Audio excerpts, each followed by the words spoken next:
The wind howled across the dry lands of New Earth 9. Dust flew in the air. Clouds gathered above, heavy and dark. A storm was coming. Rick stood outside his small wooden house, checking the fence. His tools were old, but he did his best.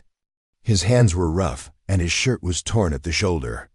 But he worked hard always for his son. Tom was inside, reading a worn-out book. The boy was only 10, with curious eyes and a kind smile. Rick raised him alone. His wife had passed years ago, before they moved to this quiet colony. Rick looked up at the sky. The first drop of rain fell on his face. Then another. Then came the cold wind. He packed his tools and turned toward the house. That's when he saw her. A girl stood by the edge of the dirt road. She looked lost. Her clothes were dusty, her hair tangled. She had no bag, no shoes, and no voice. Rick froze. He had never seen her before. Travelers sometimes passed by, but never like this. Never alone, and never during a storm. He walked toward her slowly. "Are you all right?" he asked. The girl looked at him. Her eyes were a soft blue, wide with fear, but also calm, as if she did not know how to panic. I'm cold," she whispered. Rick looked around. The wind was stronger now. The rain had started falling faster. "You can come inside," he said. "It's not safe out here." The girl didn't speak. She simply nodded and followed him. Inside. The warm smell of soup filled the small house. Tom looked up from his book and blinked. "Who's she, Dad?" She was outside. "Lost," Rick replied. "She'll stay for the night. Be kind." Tom nodded. "Okay." The girl sat near the fire, hands close to the flames. She stared at them, as if fire was new to her. Rick handed her a blanket and a bowl of soup. She took them politely, but ate slowly, carefully, like she was not used to food like this. "What's your name?" Tom asked. The girl looked at him. Then she smiled a little. "Nira." "Nice to meet you," Tom said. Rick watched her quietly. Nira was strange, not in a bad way, but different. She didn't speak much. She didn't ask questions. She just watched everything closely, like she was learning. "Where are you from?" Rick asked. Nira looked down. "Far away." He didn't push further. It wasn't his way. Later that night, the storm raged outside. Lightning flashed in the sky. The house shook a little with the thunder. But inside, it was warm and calm. Rick sat at the table, fixing Tom's broken school tablet. Nira sat across from him, watching the tools he used. "What are you doing?" she asked softly. "Trying to fix this," Rick said. "It's old, but still useful." Nira leaned closer. "May I try?" Rick hesitated, then handed her the small tool.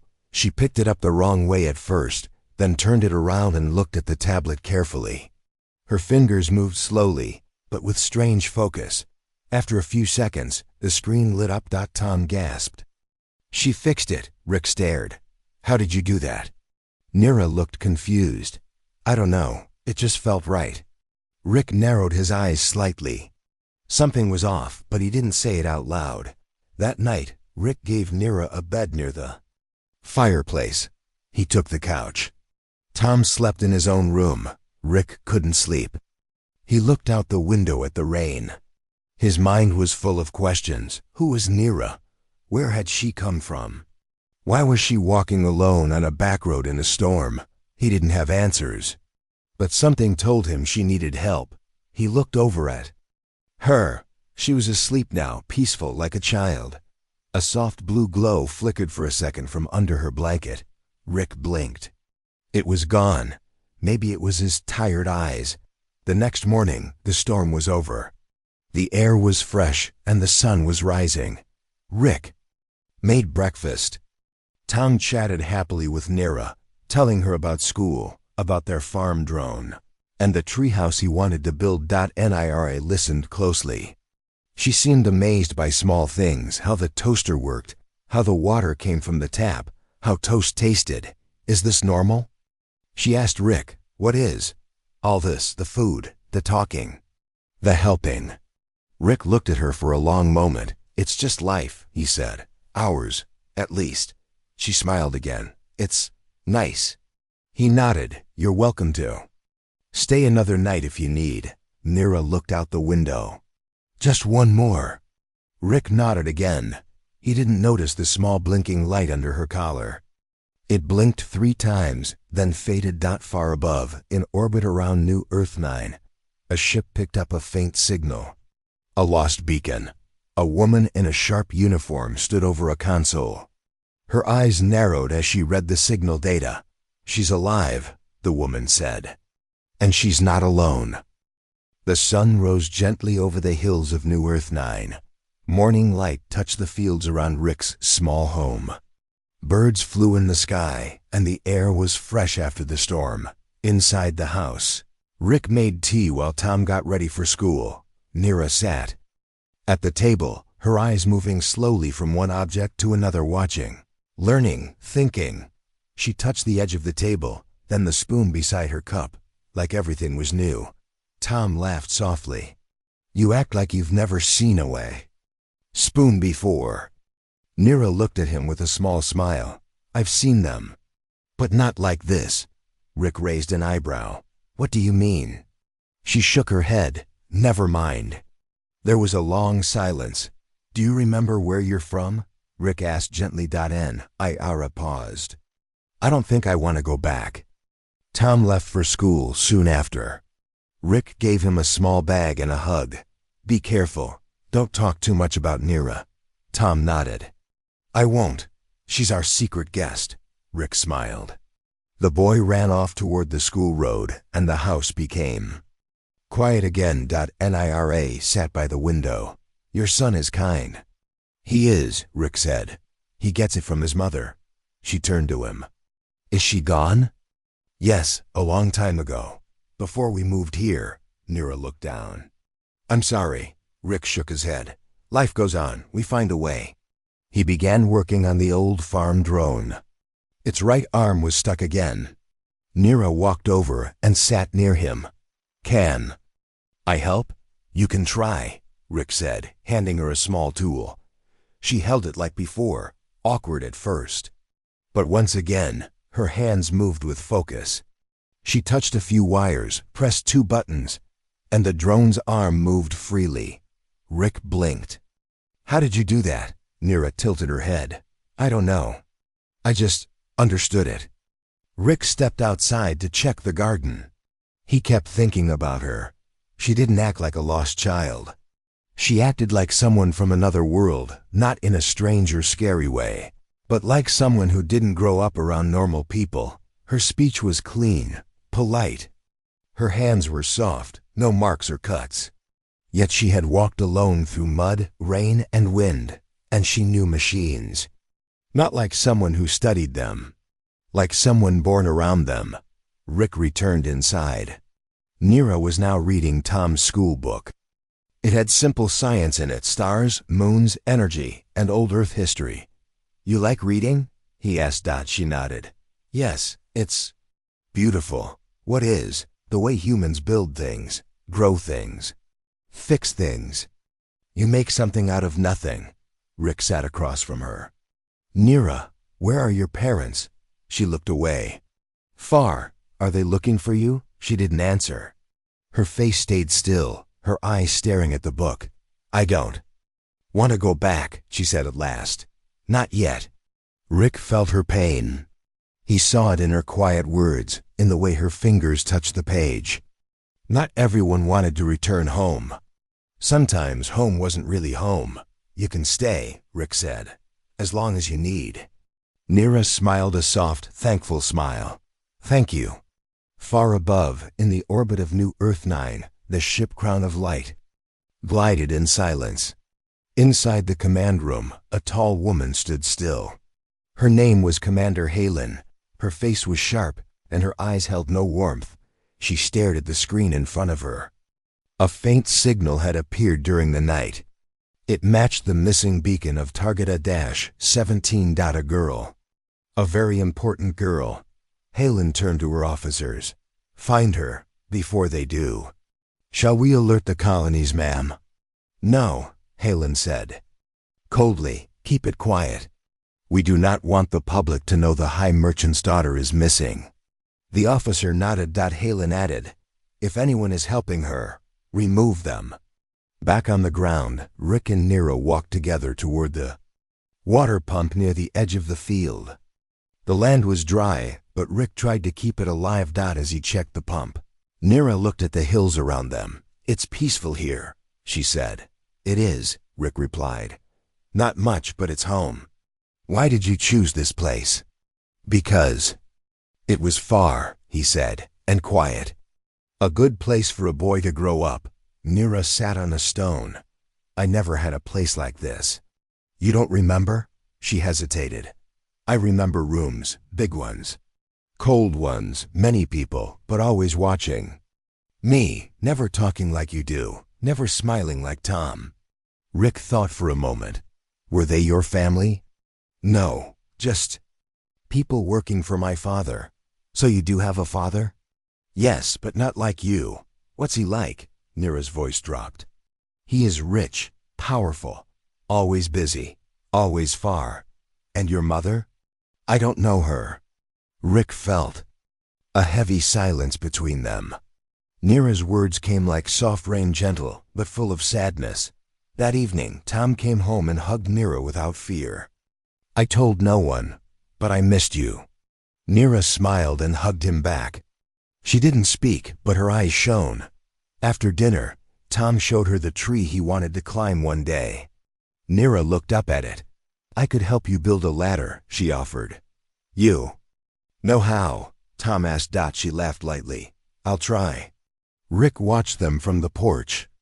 Two people from very different lives together, like they had known each other forever. He felt something he hadn't in a long time. Peace. But somewhere, in the corner of his mind, he knew this wouldn't last. A girl like her, quiet, polite, gifted, doesn't end up on his doorstep by chance. Something was coming, and when it came, it might try to take her away. The days passed slowly, but peacefully. The storm was gone, and the skies over Rick's land were clear. The warm sun made the dry earth soft, and little green shoots had begun to grow near the fence. Rick didn't remember planning anything there. Inside the house, the quiet rhythm of life continued. Nira stayed. She helped clean, learned to cook simple food, and even fixed 2 old solar panels with just a screwdriver and gentle hands. Rick began to wonder if she had some kind of special knowledge, or even something more. Tom followed her everywhere. He asked questions. She always answered kindly, even if she didn't know everything. One day, while Tom was at school, Nira sat with Rick in the small workshop behind the house. You live a good life, she said softly, handing him a tool. Rick nodded. It's not rich, but it's honest. Nira looked around. I never had this.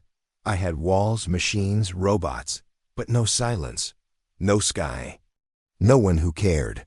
Rick looked at her carefully. Why did you leave? She didn't answer for a long moment. Because I didn't want to be just a name, she said. Up there, everything is decided for you. What you eat, what you wear, who you talk to, even what you say.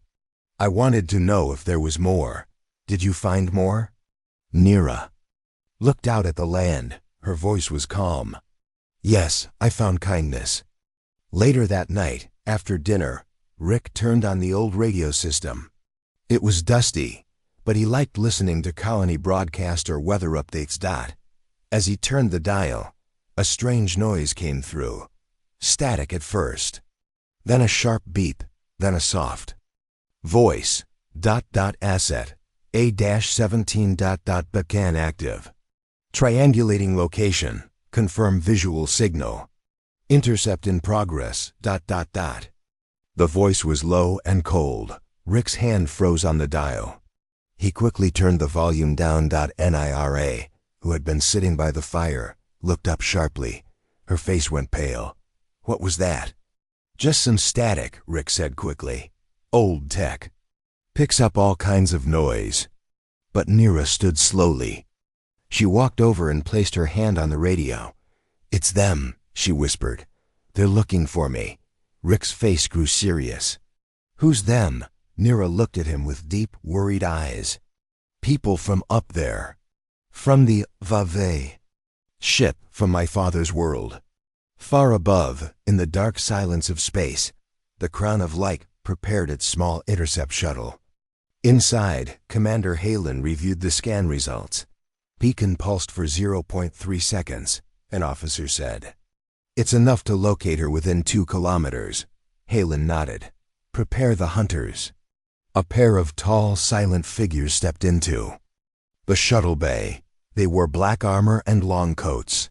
Their faces were hidden by smooth helmets. These are not to be seen, Helen said. Find the girl. Bring her back. No damage to her. Anyone else is not required. The shuttle doors closed with a hiss. Engines hummed. The ship dropped silently into the planet's atmosphere, invisible to normal radar. Back Rick's home. The night had grown colder. Nira stood by the window, staring into the sky. Rick joined her. Do you want to run? I don't know. She said, maybe I should. You're safe here. For now, Nira whispered. But I don't want to bring trouble to your home. Tom walked in, rubbing his eyes. Why are you both awake? Rick smiled. Just talking, buddy. Go. Back to bed. Tom looked at Nira. Are you scared? She nodded. He gave her a big hug. Don't be. Dad's the strongest man I know. Nira looked at Rick. Something flickered in her eyes. Trust. Maybe even hope, but that peace didn't last long. Just before dawn, Rick heard a low hum. Not like a bird, not like a plane. A strange, quiet sound like machines moving through air with no effort. He grabbed his flashlight and stepped outside. The land was still. The stars were dim. But in the distance, he saw lights moving low, silent, fast. He ran back inside. Nira, Tom, hide now. They didn't ask questions. Rick grabbed a metal pipe from under the sink. It wasn't much, but it was something. Moments later, 2 dark figures stepped onto his land. Their boots made no sound. Their movements were sharp, like machines in human skin. One of them scanned the house with a blue device. It blinked, target inside. The figure said. Rick stepped out and stood in front of the door. This is private land, he said firmly. You're not welcome here. The taller figure stepped forward. We're here for the girl. Move. Rick gripped the pipe tighter. She's under my roof. She stays. There was silence. Then the second figure raised a long, strange weapon. It hummed with energy. Before they could fire, a bright flash lit the ground. The gun flew from the figure's hand, clattering into the dirt. Nira stood behind. Rick, now her hand glowing with blue light. Leave him alone, she said, her voice strong. The figures turned to her. Come with us, do not resist. No, she said, not anymore. She raised her hand again. The air shimmered. Both attackers were pushed back by a wave of invisible force. They lay on the ground, stunned. Rick turned to her, shocked. What? What was that? Nira breathed heavily. Something I didn't want to use, but I had to. The sky began to brighten. The ship above had lost its link to the hunters. Commander Halen stared at the blank screen. Recall the unit, she said. Coldly. Send a report to the High Merchant. His daughter is active. And not alone. Back on the ground, Rick picked up one of the dropped devices. It was marked with a strange symbol, one he had never seen before. Nira sat on the ground, holding her knees. I'm sorry, she said. I brought this to you. Rick knelt beside her. You didn't bring trouble. You brought truth. And maybe something else. What? Change, he said. The kind that starts small, but grows. He looked at the field's dot, and in the morning light, the ground shimmered soft green shoots spreading farther than before. The sky turned red as morning light touched the land. The air was still. Birds sat silently on trees, as if they, too, had felt the danger from the night before. Rick stood at the edge of his field, staring at the spot where the 2 dark strangers had fallen. Now the ground was empty. The bodies were gone. No footprints, no marks. Only silence. He held the strange silver device one of them had dropped. It had no buttons, no screen, just a glowing symbol. When he touched it, it pulsed once and then turned cold. He didn't understand it. Behind him, Nira stood quietly. Her face was pale and her hands shook a little. "They came for me," she said.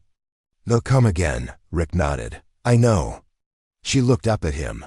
"You should have let them take me. It's safer that way." Rick turned to face her. "I don't leave people behind, not on my land, not in my house." "But I'm not just a person," Nira whispered. "I know," Rick said softly. "I saw it last night." They walked back to the house in silence. Tom was still sleeping, unaware of what had happened. Nira sat near the fire again, pulling the blanket over her legs. She stared into the flames. "I've been running for days," she said, "through forests, across broken roads, hiding in old barns. I didn't think I would last the night. And then you found me." Rick sat down across from her. "Who are you really, Nira?" She was quiet for a long moment. Then she began to speak. "My full name is Nira Allen. I'm the daughter of High Merchant Galen. He owns ships, planets, trade routes. Everything. He doesn't walk the ground. He floats above it. People bow when he speaks." Rick listened without a word. "I was born in the sky palaces," she continued. "I was raised by machines and guarded by soldiers. I never touched grass, never saw rain, never heard laughter, until now." "Why did you leave?" Rick asked. "I was tired of being a name, a symbol, a piece in someone else's game. I wanted to live not as someone rich or rare, but just as me. I found a way to hide on the ship when my father visited the outer colonies. I escaped during the night." She looked up, her eyes shining. "I didn't know where I was going. I just kept walking. Then I found you." Rick leaned back in his chair. It was a lot to take in. He had guessed she was special, but this was beyond anything he had expected. Later, Rick checked on Tom. The boy was still asleep, hugging his pillow. Rick sighed and stepped outside again. The soil felt different under his boots. He knelt down and touched the ground. It was softer, warmer. Green sprouts had started to grow in places where nothing had grown for years. It was strange. He stood up and looked back at the house. Nira had come into his life like a storm, silent, powerful, and changing everything. She touched Dot at noon. Tom finally woke up. He ran to the kitchen and saw Nira. "Good morning." She smiled and hugged him. "Good morning, Tom. Can we go build the ladder today?" he asked. Nira looked at Rick, unsure. Rick nodded. "Go ahead. Stay close to the house." Tom cheered and ran outside. Nira followed, carrying a small box of tools. They worked together near the tree. Nira measured each piece of wood carefully. Tom handed her nails, laughing when she bent one by mistake. "I like it here," she said. Suddenly, Tom looked up. "Why?" "Because no one tells me what to be." Inside the house, Rick listened to the radio again. There was no strange signal this time. Just normal chatter, weather, farming reports, trade news. Then a name caught his ear. High Merchant. "Galen is said to be recovering after a brief illness," the voice said. "The crown of light remains in orbit above New Earth 9. Rumors of a missing family member remain unconfirmed. Officials deny any emergency." Rick turned off the radio. He had heard enough. They knew she was here, but they hadn't found her yet. Time was running short. In the evening, Nira and Tom came back inside, their clothes dusty but smiles on their faces. "The ladder's halfway done," Tom said proudly. Nira wiped her hands with a cloth. "He's good with tools." Rick gave her a soft smile. "You bring out the best in him." That night, over dinner, Rick told Nira about his wife. How they met, how she dreamed of green fields and happy days. How they left the city after her death and came here, hoping to start over. Nira listened carefully. When Rick finished, she said something unexpected. "I think your wife would be proud." Rick looked away. The words hit deep, but they also felt true. After Tom went to bed, Rick and Nira sat outside under the stars. The sky was clear, and the moonlight lit up the fields. "They'll come again," Nira said. "Yes," Rick replied. "They won't stop until they take me." "I won't let them," Rick said. She turned to him. "Why are you helping me?" Rick thought for a moment. Then he said, "Because the world needs more people like you. Brave, kind, honest. But I've put you and Tom in danger. We've faced worse. We've survived before." Nira was silent for a while. Then she reached into her shirt and pulled out a glowing crystal on a thin chain. She held it in her hand, and the light from it pulsed gently. "This is what they're tracking," she said. "It's part of my ID. If I destroy it, they can't find me." Rick looked at it. "Will they stop looking?" "No, but it will slow them." "Then do it." Nira took a deep breath. She closed her hand around the crystal. A soft hum filled the air. Then a sharp flash when she opened her palm. The crystal was cracked and dark. "I can't go back now," she said quietly. Rick placed a hand on her shoulder. "Then we go forward." Far above, on the crown of light, alarms began to blink. Beacon. "Signal lost," an officer said. Commander Halen clenched her jaw. "She's hiding again. We will search every inch of this planet. Tell him his daughter has made her choice." The next few days were quiet, but Rick knew it was the silence before a storm. Nira stayed close to the house. She didn't touch machines anymore. She didn't speak much either. The light in her necklace was gone now, broken by her own hand. But even without it, Rick felt that something powerful still rested within her. Tom didn't notice the tension. He was happy just building his ladder, asking questions, and making Nira laugh. She tried to stay strong for him, but Rick could see the worry in her eyes every time she looked at the sky. One afternoon, while Rick was in the shed repairing a drone, Nira walked in holding a small plant. It had sprouted near the fence, its leaves bright green and strong. "This grew from nothing," she said. Rick nodded. "I've noticed a lot of that lately, since you arrived." She sat down on the bench. "It's not just luck. I didn't mean to change things, but I think I did." Rick put down the wrench. "How?" Nira looked at her hands. "People like we aren't just rich, we've been given something else. A part of the old tech. Something they found in the stars, something that can heal, build, grow. My father owns that power, but I was born with it inside me." "Is that why they're hunting you?" She nodded. "To them, I'm not just a daughter, I'm a living treasure." That evening, while Rick watched the sunset, a large object appeared in the sky, quiet, smooth, and silver. It moved fast and landed beyond the hills, just out of sight. Rick knew it wasn't a transport ship or a regular patrol. It was something higher. He stepped inside the house and found Nira already standing by the door. "They're here," she whispered. "How?" "Do you know?" "I feel it," she said. "He's here." Rick narrowed his eyes. "Your father?" Nira nodded. The next morning, the land around Rick's home was silent again. No birds, no wind. A heavy feeling filled the air. Just before noon, a black vehicle rolled slowly down the dirt path to the house. It made no noise, no dust. It stopped near the fence, and a tall figure stepped out. He wore a long silver coat. His face was calm and cold, his hair silver gray, and his eyes sharp as glass. Nira stepped outside slowly. "Hello, Father," she said. The man stared at her for a moment. Then he nodded. "Nira." Rick walked out beside her. "You must be Galen." The man looked at Rick, then at the small house behind him. "You gave her shelter." "She needed it," Rick said. Galen's voice was soft, but strong. "You don't know who she is." "I know enough." There was a long silence. Galen stepped forward. "Nira, come home. This world is beneath you." She didn't move. This world is honest. You belong in the sky, he said, not in dust. I belong where I am loved. Galen's eyes darkened. You would choose this over your family, your life, your legacy? I would, she said, because here I am not a tool. I am not a prize. I am a person. He looked at Rick again. What did you offer her that I couldn't? Rick answered calmly. Respect.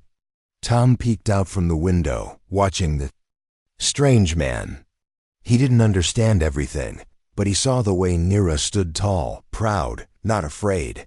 Back outside, Galen's hands tightened behind his back. You've become foolish, he told Nira. You've wasted your gift. She shook her head. No, I finally used it the right way. He looked around. This land has changed. Life grows where it should not. That is you, isn't it? Nira nodded. Yes, I gave something back. You could give more, he said. To the galaxy, you could heal planets, not just a field. But at what cost, she asked. To live trapped again? To be locked away, guarded, controlled? I kept you safe. You kept me alone. The air grew still again. Galen stepped closer. I did not come here to argue, he said. I came to take you home. Rick moved between them. She stays if she wants. Galen's eyes turned cold. You think you can stop me? I think she can choose, Rick said firmly. At that moment, another ship landed nearby. From it stepped Commander Halen, her silver uniform shining. Her face was hard and unreadable. High Merchant, she said with a bow. Orders? Galen looked at Nira. This is your last chance. She looked down. Then up again. No. Halen reached for a device on her belt, but before she could press it, the ground beneath her feet glowed. The soil pulsed with blue light.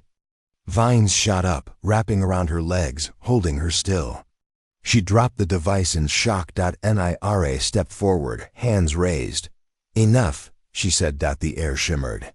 Flowers bloomed where she walked. The ground healed beneath her steps. Galen stared, shocked for the first time in years. You've grown. Nira looked at him. I don't need your labs. I don't need your machines. I found my power through love. Tom ran outside and stood beside her. Rick joined them. Nira turned to her father one last time. I forgive you, but I won't return.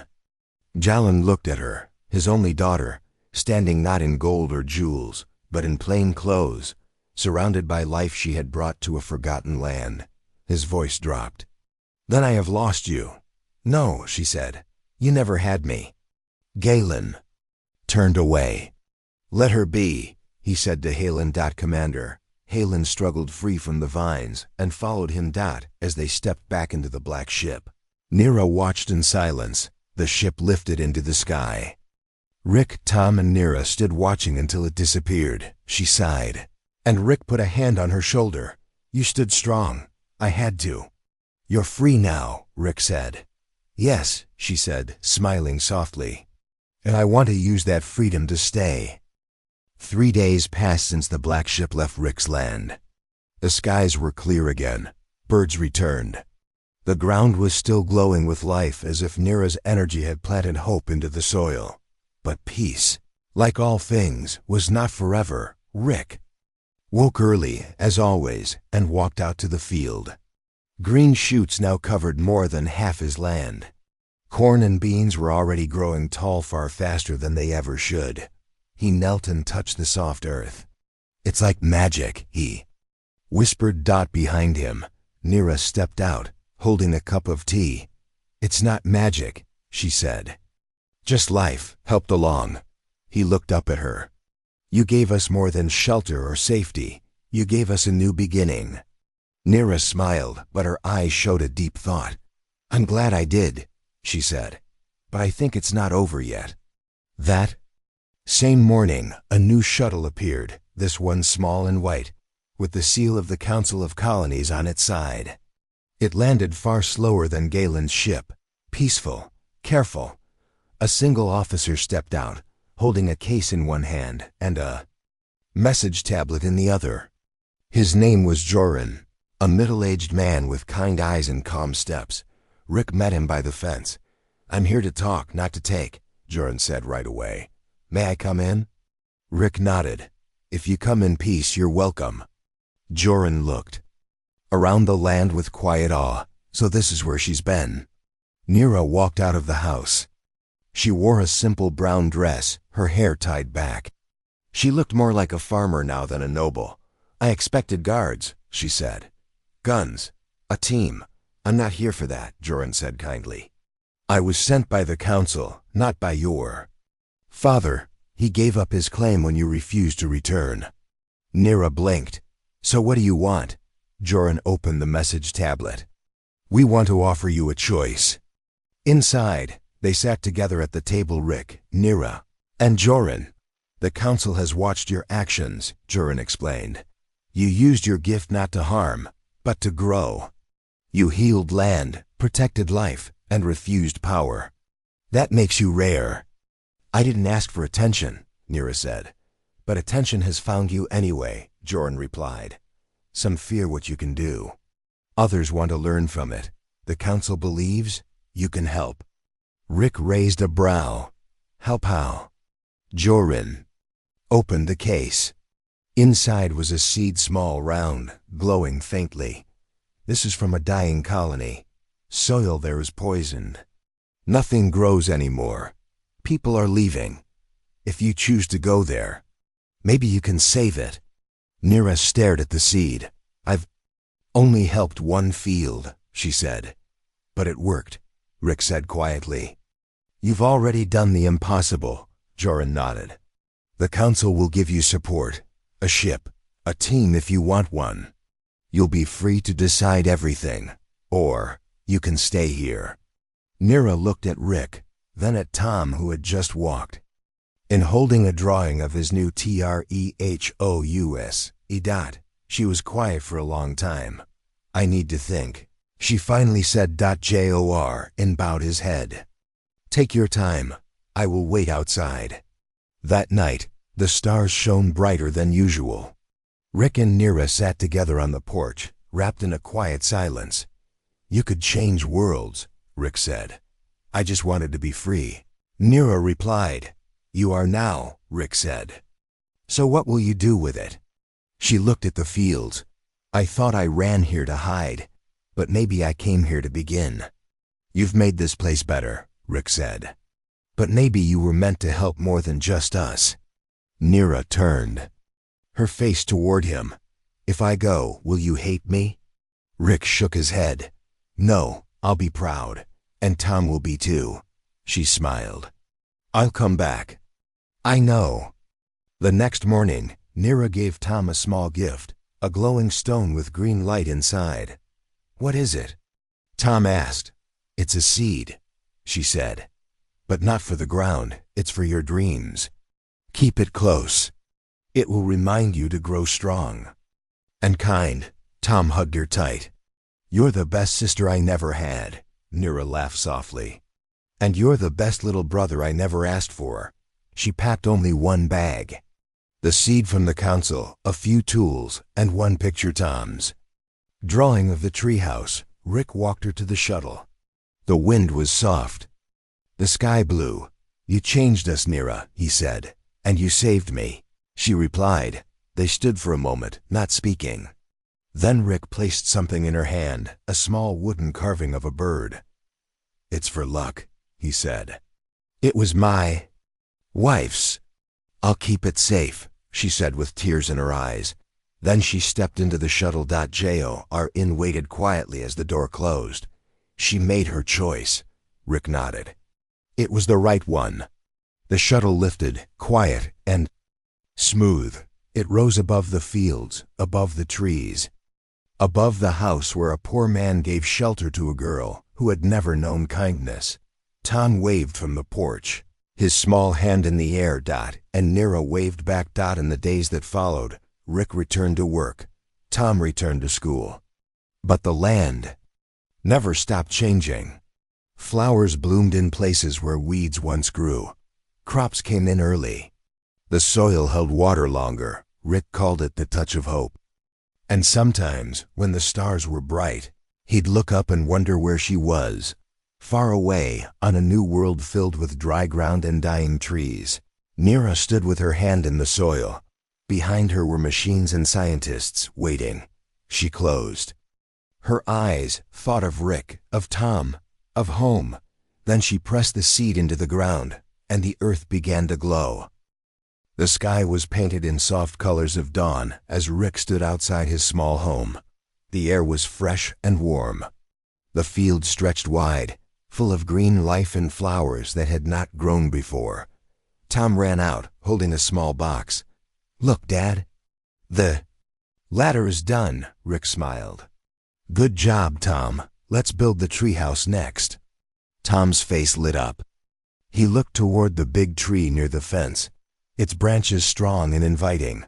Nira was far away now, but her touch remained. The land had changed because of her. Rick knew that. On a distant planet, Nira stood surrounded by dry earth and brown trees. The ground was cracked and lifeless. Around her, a team of scientists and farmers waited. Nira held a small seed, the same seed the council had given her. It glowed softly in her hand. She knelt and placed the seed carefully into the ground. A moment, nothing happened. Then, slowly, green shoots began to push up from the soil. The scientists gasped. The dry land started to change. Nira smiled softly. Back on New Earth 9, Rick sat by the fire that evening. Tom was asleep inside, dreaming of his new treehouse.